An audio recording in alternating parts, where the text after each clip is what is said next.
Welcome back. Well, today I am joined by Dan Oweiler, who's with Sterling Financial. And with the election coming up, there's a few things that he wants to kind of alert us to. So Dan, thank you for joining us today. How are you?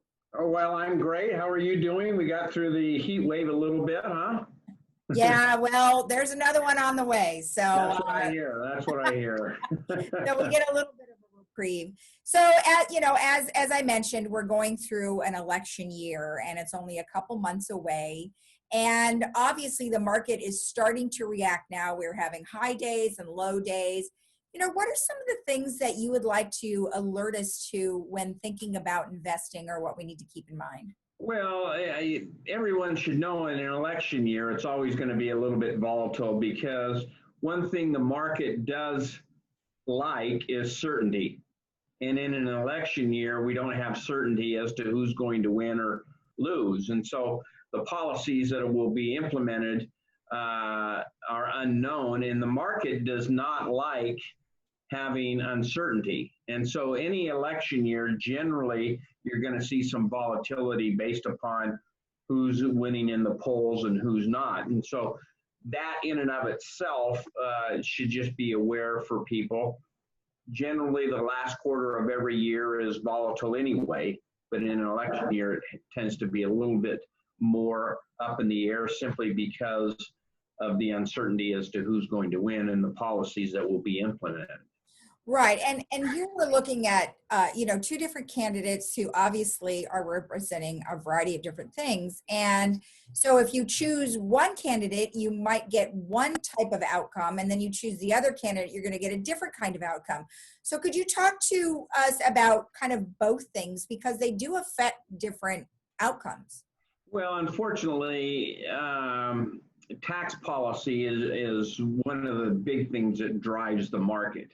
If you raise taxes, that has a negative impact on the market. If you lower taxes, that has a positive impact on taxes because they're looking at businesses having to pay more or less in tax revenues.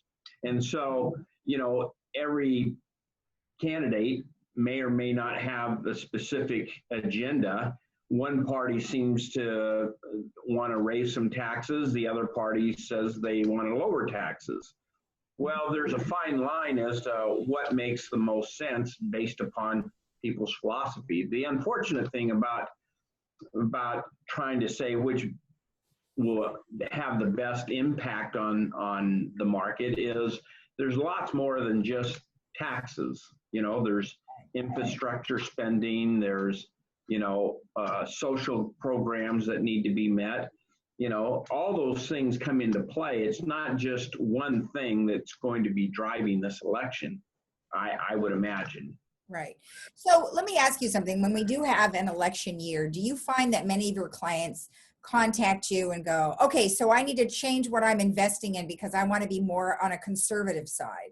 Well, generally, my clients, we have already set up an investment plan for them, and so some of them are some of the assets are in the market, and some of them are in more conservative things like annuities or something like that provides the foundation for their overall plan. And so one of the cautions that we have when we sit down with new clients is once you set up the plan, you have to give it time to mature. You can't just go in and out of the market just because something, the coronavirus hits and now we lost 37%. And if we'd gotten out of the market at that time, we would have lost 37% and not had the rebound. And so the key in investing is not getting nervous. And that's very difficult when the market goes down.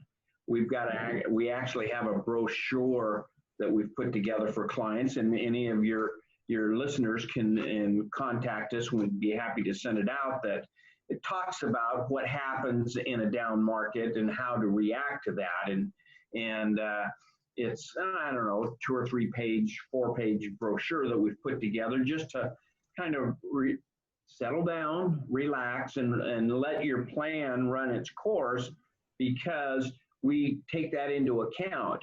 The key is what am I going to average over my lifetime in regards to my plan? you know.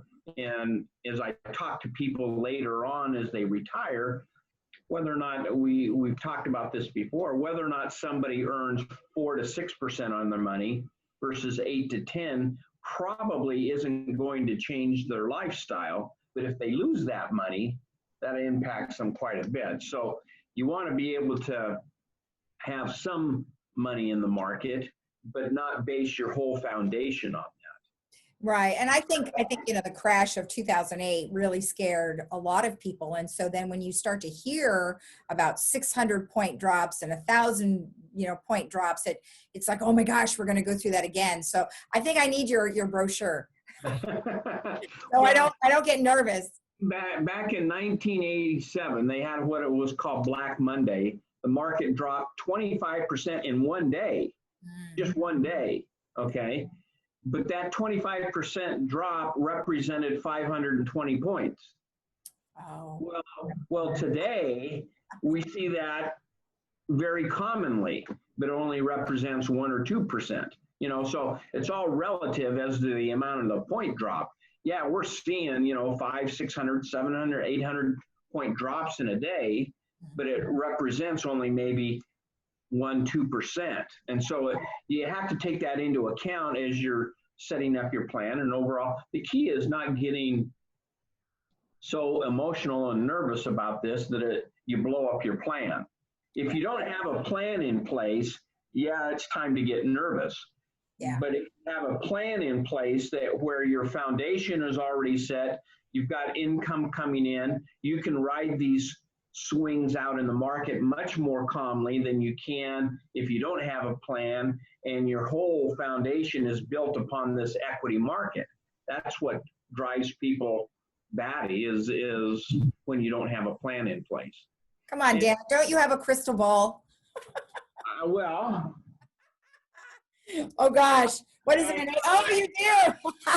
I know you're gonna give me an 8 ball there. Like, no, hey, I have a crystal ball, but sometimes it's at the cleaners, and and so people ask me, "Can't you tell what's going to happen?" And we really can't. But the key is not blowing up your plan because you have 1 year where the market is down 20%.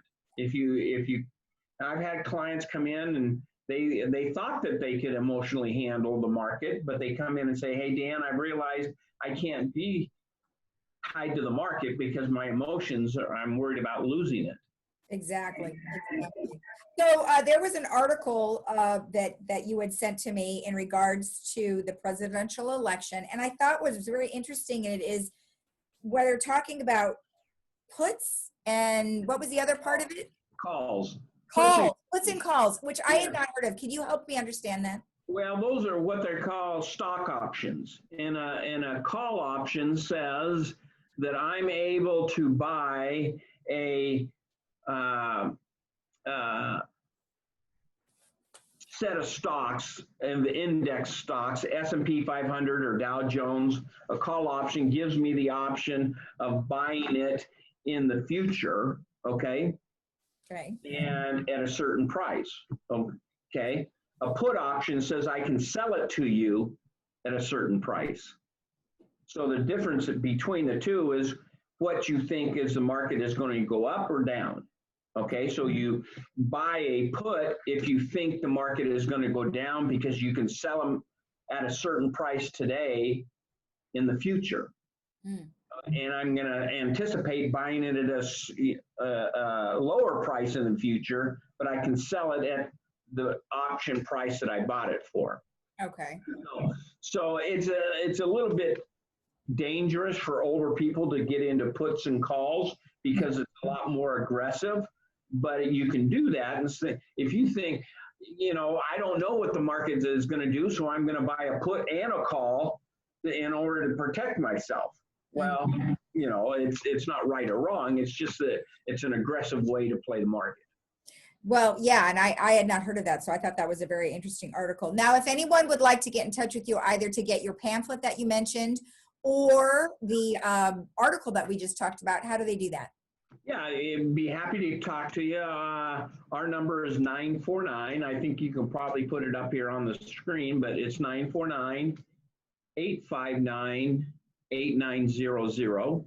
That's our office number, and we're happy to chat with them on the phone or a Zoom call like we're doing. I know that Zoom has become very popular with some people. Other people that are technically challenged, like some of my clients, would rather still meet in person, and we're happy to do that. We have, sanitizer and things, and then face masks that people want to do. But it's okay. But they can get in touch with us. I've been on they've probably seen me on a lot of advertisements on the channel, so that my information is there always, and we're happy to meet with them. But just be aware that if you're in and out of the market, it might be a good time to get out on the sidelines for the next few months until they see what happens with the election and how it's going to go, but just be aware that it's going to be volatile over the next 3 or 4 months. Okay. All right. Great. Good information. Thank you, Dan. Hey, good to be here, quote unquote here, but hopefully we'll be able to get back together before too long. I heard that there might be opening up indoor dining here before too long, so we're looking forward to that as well. Absolutely. All right. Well, thank you so much, and we'll see you soon. Hey, Lisa, thanks. All right, Dan. Thank you. Bye-bye. And we'll be right back after this.